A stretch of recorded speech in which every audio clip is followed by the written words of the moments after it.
Hey guys, this is Mystical along with Bliznade from Halo4U.com. What's up? We thought we'd bring you guys a video post discussing, if you read our last blog post, we've had a lot of people asking, hey, is Halo turning into Call of Duty?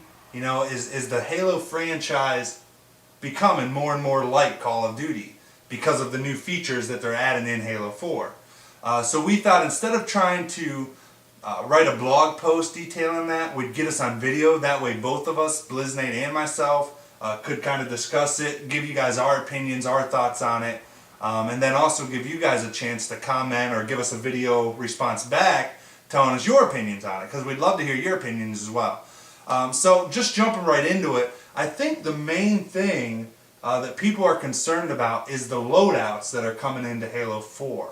What this basically means, for those of you that don't know yet, is instead of just everybody starting with the same weapons, you're now going to be able to choose a primary weapon, your secondary weapon, your armor ability, and then plus you are going to have extra slots for like different scopes or extra ammo, things like that, that are going to open up a whole world of customization to your Spartan.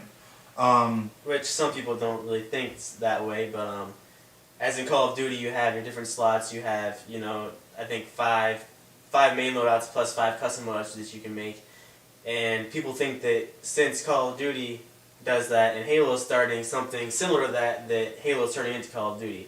And to me, I don't think so. I think it's Halo expanding. Video games get old after so long playing them, and they need something to keep them fresh and new. Halo 4 can't be just like Halo 3, or everyone complain just like they do now about Call of Duty. It hasn't really changed since Modern Warfare. Well, right, it's just new features. It's not that Halo's becoming like anything else, it's just they're adding new features, and it just so happens that Call of Duty has those features that they're adding, because they're good features. Yeah. Like I said, they're allowing you to custom, I just know personally for me, I think it's boring. Everybody's starting with the exact same gun, the exact same, you start with certain grenades, certain plasma grenades on certain maps or whatever, but everybody has the same exact thing. And I agree, I think it's boring. I think it's a nice feature. It adds freshness, it adds something new to the game. Well, I don't think it's boring. I think a big thing about Halo in general, the franchise itself, is that everyone starts off on a level playing field, and they have a level playing field throughout the game.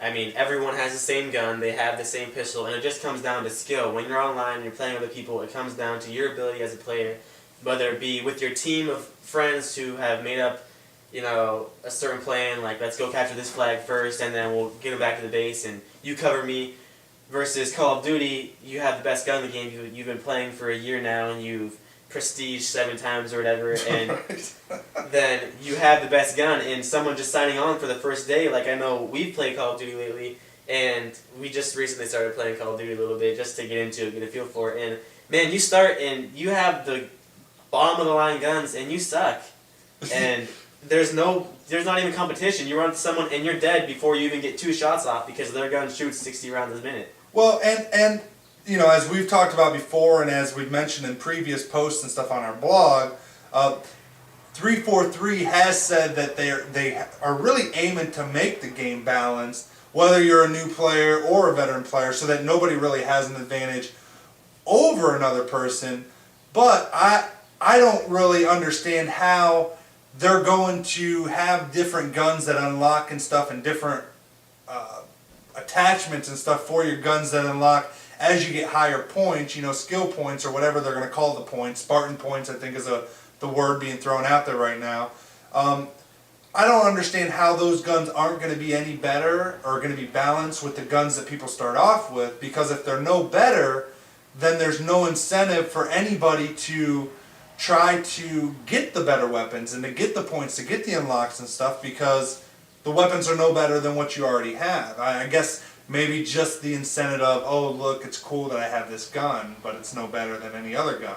Yeah, well, I think another thing too is it's not the weapons that we're unlocking, it's just like attachments for those weapons. I don't think that you're going to have to unlock the DMR or the BR at any certain point. Well, then do you think it's more looks, or do you think the attachments will actually provide, because if they provide any type of actual enhancement to your gameplay, then you lose the balance right there.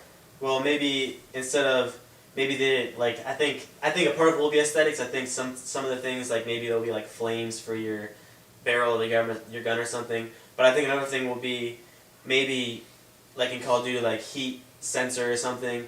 But then again, it will give you an advantage if you have the heat sensor. So I think if you do add those certain attachments, they would have to balance out. Say, you get the heat sensing vision, but the gun is less powerful, or something along Or those lines. possibly maybe some of them that lock on higher, like let's say you have heat sensing, that unlocks it higher. Maybe when you're starting off, one of the options for you is something that blocks the heat seeker or whatever. Yeah. That way you could have that option as a low. So even though somebody unlocks at a higher level, you can still bounce out because that's one of your options at a lower level. I could see that maybe being a possibility, but still, I do think they'd have to be semi-better, or again, there's no incentive for really unlocking them. What about everybody having sprint? What do you think of that? I mean, to me, I like sprint. Sprint's armor ability. I don't use it as much. I use jetpack anytime I really get a jetpack, just because I like flying around. But sprint, to me, the only issue with sprint is, I mean, obviously Call of Duty, everyone has sprint. So that kind of makes it a little bit like Call of Duty. Sprint's already in Call of Duty and in Halo Reach.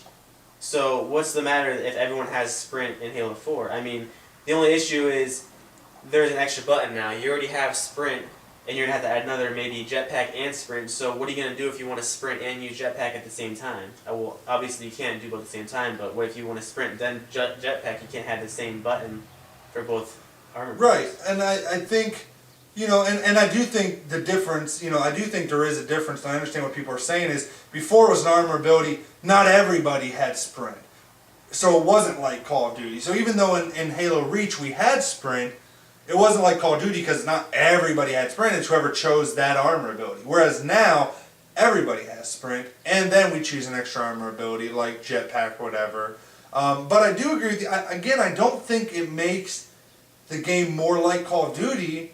I just think they decided let's give everybody sprint because, in fact, 343 said the reason we're doing this, I mean, they gave a legitimate reason, at least I thought it was legitimate. Yeah. The reason we're doing this is because everybody's choosing sprint anyways.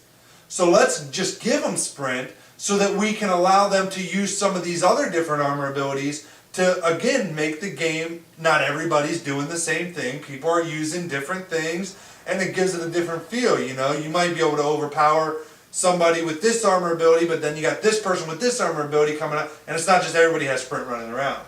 So I think it's a good thing personally. I don't think the game's becoming more like Call of Duty at all. I think these different games, especially, within the same genre, like FPSs, first-person shooters, I think they share features. If a feature works really good in the game, then another FPS is going to use that feature in their game. Yeah, and go ahead. And every game evolves. I mean, Halo Reach has armor abilities, and it has theater mode, and it has forge mode, and Halo 1 didn't have any of those things.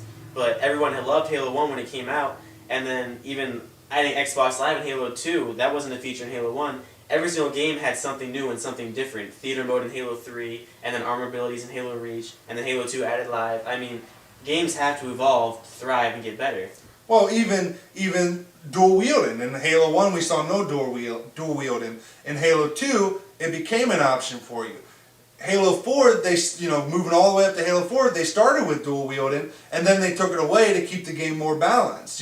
So they're constantly changing the different metrics of a game. And like you said, I like the word you used. The games evolve. They're not necessarily copying one or the other. It's just what features work for what we're trying to create. Yeah. And one of the things that I've always said is Halo is a sci-fi. Call of Duty is realistic. So I mean, I don't think they could ever become more like the other in terms of that. Sure, they could share some features, but they're still going to be two completely different genres of the FPS genre. I mean, and I think I agree with that, and I think another thing with Halo and Call of Duty is Call of Duty games, they don't really change much over time. Halo games, every single game has brought something new to the table. Every single game has added a new feature, taken a feature out, or done something to improve the game. Whereas games like Call of Duty, which has pretty much been static since Modern Warfare, every single game, I mean, they do have a little bit different features, but the gameplay is basically the same. You still have your armor abilities, your perks and stuff, prestiging. In Halo, you play Halo 1 and you play Halo Reach, and they're completely different. But Right. it's still Halo, and it's still a good game. Right, and it still feels like Halo. And again, you know, which I think we mentioned at the beginning, but just to reiterate, you know, everybody that's playing Halo 4 so far, I mean, there were several guys, they had the party with the NFL draft picks, and they invited a bunch of the Major League from the Major League Forum, Major League Gaming Forum there. They had just a couple guys from the Gaming Forum that were talking on a podcast with Josh, which is 343's creative director. And every time they're asked, these are guys that aren't employed at 343. They have no affiliation with, you know, Halo, and they have no reason to uptalk Halo. Every one of them are saying it feels like Halo. Exactly. It plays like Halo. Yeah. You know, so I think we're safe personally. Yeah. I think at the end of the day, that's all that matters. As long as it still feels like Halo, it's still Halo. Call of Duty's still its own entity. Halo's still its own entity. And people who like one will like that one, and if they like the other one, they'll like the other one. And if they like both, like us, then they'll play both. Then you'll play both. So what's your opinion on the matter? I mean, we'd like to hear what you think. Do you think the features are making Halo become more like Call of Duty? Do you think that they don't need to add these features and that they need to keep Halo the exact same as it's been and not really add the new features? Do you like the new features coming? I mean, just kind of give us your thoughts on it. We'd love to hear them. Also, make sure you like our video, and also make sure you subscribe to the page. That way, as we're doing more and more videos, as more news is coming out, you're able to get it. And if you're coming directly here from YouTube, watch this. Make sure, as we said at the beginning of the video, check out our blog over at halo4u.com. We'll see you guys in game.